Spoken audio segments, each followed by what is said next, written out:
রান্না করব বলুন তো? অনেক বেলা হয়ে গেল, রান্না চড়িয়ে দিই। মা, আমার তো বয়স হয়েছে, এখন আমার কাছে শোনার কি দরকার? তোরা নিজে নিজেই আজ থেকে সব সিদ্ধান্ত নিবি, কি করবি না করবি। এই কেমন কথা বলছেন মা? আপনি যতদিন আছেন ততদিন আপনি আমাদের অভিভাবক, আপনি বাড়ির সব সিদ্ধান্ত নেবেন।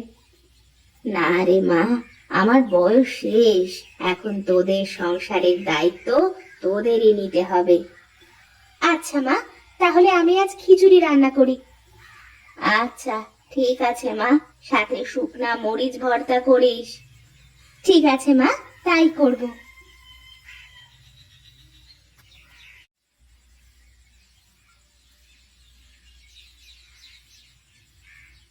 কি রে মালতী, কি করছিস এখানে? রান্না করছি ভাবি। রান্না করছিস তো বুঝলাম, কিন্তু কি রান্না করছিস তাই বল তো। কি আর রান্না করব দিদি, ঘরের সব তরি তরকারি শেষ হয়ে গেছে, তাই খিচুড়ি রান্না করছি। কি, খিচুড়ি? তুই কার কাছে শুনে খিচুড়ি রান্না করছিস শুনি?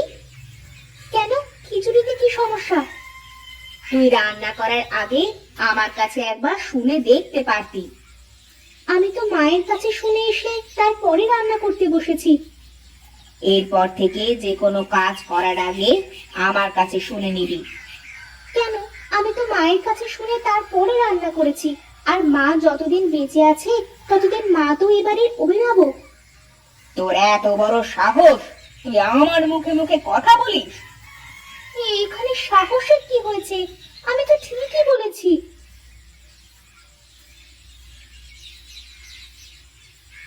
কি ব্যাপার, কি এত ঝগড়াঝাটি কেন এখানে? দেখো না, আমি মায়ের কাছে শুনে রান্না চাপিয়েছি, আর ভাবি আমাকে বলছে যে তার কাছে শুনে রান্না করতে। কি ব্যাপার ভাবি, মা তো এখনো বেঁচে আছে, তাহলে মালতী মায়ের কথা না শুনে তোমার কথা শুনতে যাবে কেন? মা বেঁচে আছে বলে কি এই সংসারে আমার কোনো মূল্য নেই? আমিও তো এ বাড়ির বড় বউ। হ্যাঁ, তুমি এই বাড়ির বড় বউ, কিন্তু এই বাড়ির মালকিন তো না। মা যতদিন বেঁচে আছে ততদিন এই সংসারের সব কিছু মায়ের ইচ্ছে অনুযায়ী হবে, তোমার ইচ্ছে অনুযায়ী নয়। কি, আমাকে এইভাবে অপমান করলে তোমরা? আমি এই অপমানের কথা ভুলবো না, এই আমি বলে দিলাম। আমি আজ থেকে আলাদা হয়ে যাব। এই দেখো ভাবি, এই সামান্য ব্যাপার নিয়ে সংসারে কোনো অশান্তি বাঁধিও না দয়া করে। কি, অশান্তি আমি বাঁধাচ্ছি? এত বড় অপমান!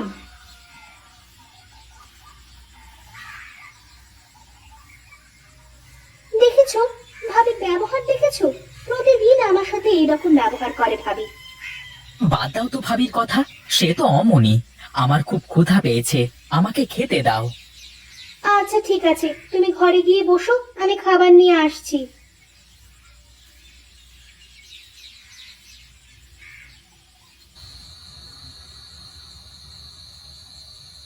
কি ব্যাপার, তোমার মন খারাপ মনে হচ্ছে?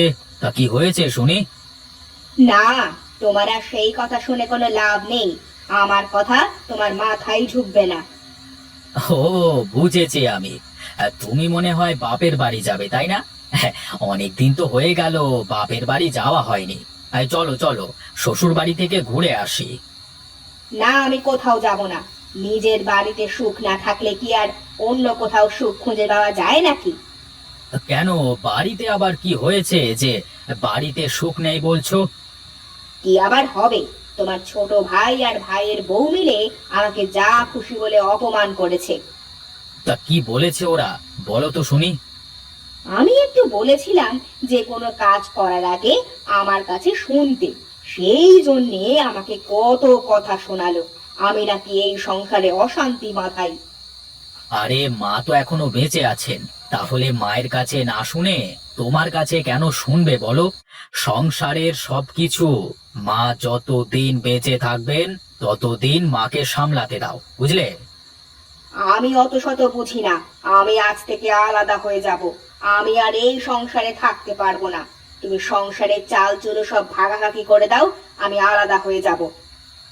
তুমি কি পাগল হয়ে গেছো নাকি? কি বলছো এসব? এই সামান্য ব্যাপার নিয়ে কি কেউ সংসার ভাগ করে নাকি? আমি জানতাম তুমি আমার কথায় কানই দেবে না। আমাকে অপমান করেছে তো, তোমাকে তো করছে না, তাই তোমার গায়ে জ্বালা বাঁধে না। আচ্ছা আচ্ছা, হয়েছে হয়েছে, কাল আমি সুজয়ের সাথে কথা বলে দেখব। কি হয়েছে বাবা, আমাকে ডেকেছিস কেন তোরা? মা, বড় ভাবি কিন্তু দিন দিন খুব খারাপ ব্যবহার করতে শুরু করেছে। একটু থেকে একটু হলেই আমাকে বলে আলাদা হয়ে যাব, থাকবো না সংসারে। হাতের 5 আঙুল কি আর সমান হয় রে বাবা? বড় বউ একটু খিটখিটে স্বভাবের, সবাই মিলেমিশে থাকাটাই তো সংসারের নিয়ম। শোনো ছোট বৌমা, আমি তোমাকে বলি, সব সময় তুমি একটু ছাড় দিয়ে চলার চেষ্টা করবে, তাহলে দেখবে বড় বউ আর কিছু বলতে পারবে না। না মা, মানুষকে ছাড় দিলে মানুষ আরো মাথায় চেপে বসে, তাই কোনো ছাড় দেওয়া চলবে না।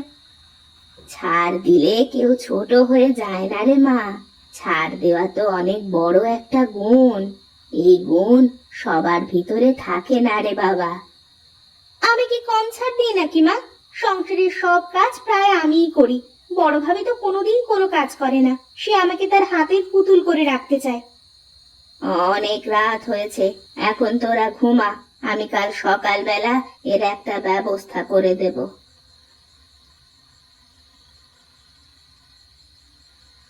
আজ অনেক দিন হয়ে গেল মেয়েটাকে দেখি না। মেয়েটাও অনেক দিন আমাদের বাড়িতে আসে না। মেয়েটাকে দেখতে বড় ইচ্ছে করছে গো।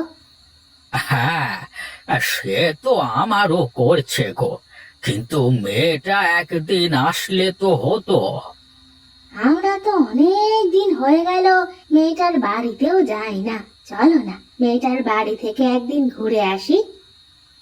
তা তুমি মন্দ বলনি, একটু যাওয়া আসা না থাকলে আতিতেও তা থাকে না। চলো, কাল বিকেল বেলায় যাই, মেয়েটার বাড়ি থেকে ঘুরে আসি। ঠিক আছে, তাই হোক, চলো কাল যাই। ঠিক আছে, কালকে আমি হাট থেকে বড় দেখে একটা কাতলা আর কিছু মিষ্টি কিনে নিয়ে আসবো। আচ্ছা ঠিক আছে, তাই হোক, এখন ঘুমাও, অনেক রাত হয়ে গেছে।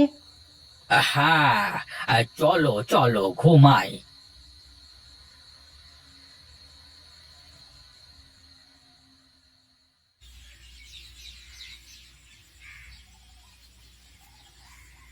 ওগো, কোথায় গেলে?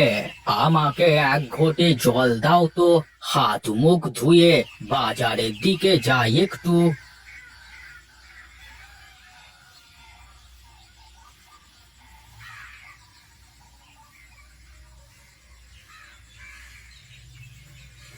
গিন্নি, বাজারের ব্যাগটা দাও তো দেখি, বাজার থেকে ঘুরে আসি।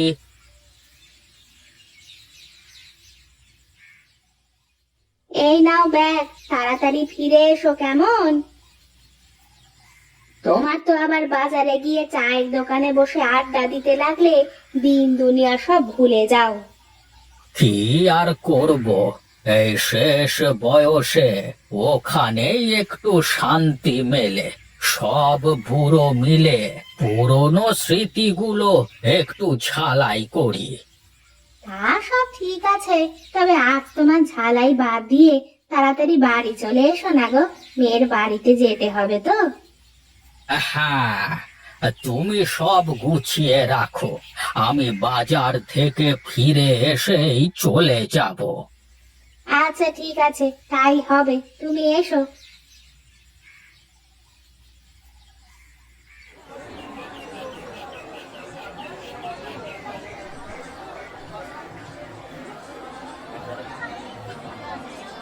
আরে হরিহর কাকা, কি মাছ দেবো আপনাকে? দে দে, বড় দেখে আমাকে একটা কাতলা মাছ দে দেখি। মেয়ের বাড়িতে যেতে হবে, বুঝলি তো। হ্যাঁ আচ্ছা কাকা, এই নাও, এই বড় মাছটা নিয়ে যাও, খুব ভালো হবে, এই পাশের গ্রামের বিলের মাছ। আচ্ছা আচ্ছা, দে দে। এই নাও টাকা। আমি মিষ্টির দোকানে যাই।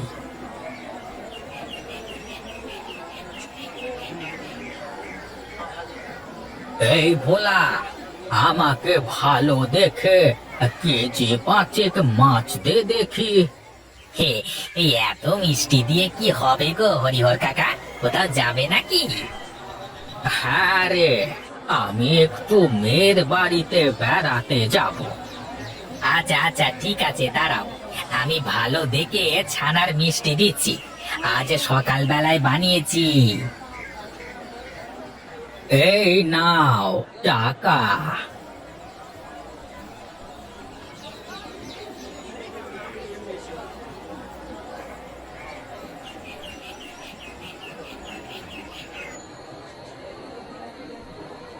কি ব্যাপার কাকা বাবু, কোথায় চললে? বাড়ি যাবে নাকি? হ্যাঁ রে গণেশ, ভালোই হয়েছে তোর সাথে দেখা হয়ে। আমরা আমরা আজকে মেয়ের বাড়িতে যাব। হ্যাঁ, আমাদের দিয়ে আসতে পারবি তুই? কেন পারবো না, অবশ্যই পারবো। বেশ বেশ, চল তবে।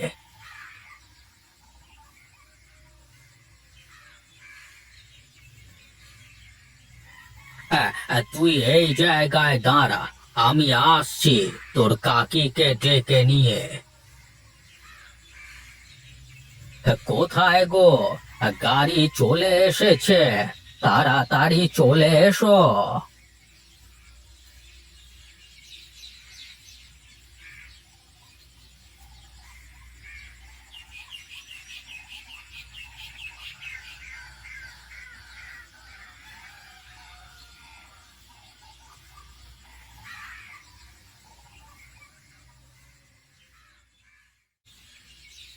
মা, বাবা, তোমরা কতদিন পর আসলে আমাদের বাড়িতে। আমি ভাবছিলাম আমি যাব বেড়াতে। এসো, ভেতরে এসো। হ্যাঁ রে মা, তোকে দেখতে বড় ইচ্ছে হচ্ছিল, তাই চলে আসলাম। ভালোই করেছো, এসো ভেতরে গিয়ে বসো।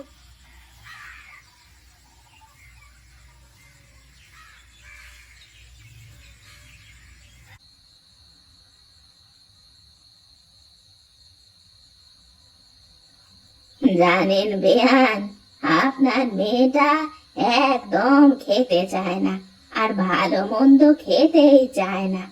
বাপের বাড়ি থেকে ভালো মন্দ না খেলে কি আর খাওয়া যায়? সারা জীবন ঘাস পাতা খেয়ে এসেছে বাপের বাড়ি থেকে, এখন কি করে ভালো মন্দ খাবে? হ্যাঁ, এইবার কিন্তু বেশি বলে ফেলছো তুমি ভাবি। আমাকে অপমান করলে আমি কিছু বলতাম না, কিন্তু তুমি আমার মা বাবাকে কি করে অপমান করতে পারো? আমি খেলে এখানে সব খাবার খেয়ে ফেলতে পারি, কিন্তু তোমার মতন চোখ বুজে আমি খেতে পারি না গো। খেতে পারলে তো খাবি। ঠিক আছে, তাহলে এসো, দেখি কে বেশি খেতে পারে। ঠিক আছে, আজ যদি আমি বেশি খেতে পারি, তাহলে আজ থেকে তুই আমার কথা মতো চলবি, বুঝলি? আর যদি আমি জিতি, তাহলে তুমি আমার কথা মতো চলবে। আচ্ছা ঠিক আছে, তাই হোক। তোরা কি লাগালি বলতো? থাম, তোরা থাম। ওদেরকে এই প্রতিযোগিতা করতে দিন বেয়ান, তাহলে দুই বউয়ের ঝগড়া যদি থামে।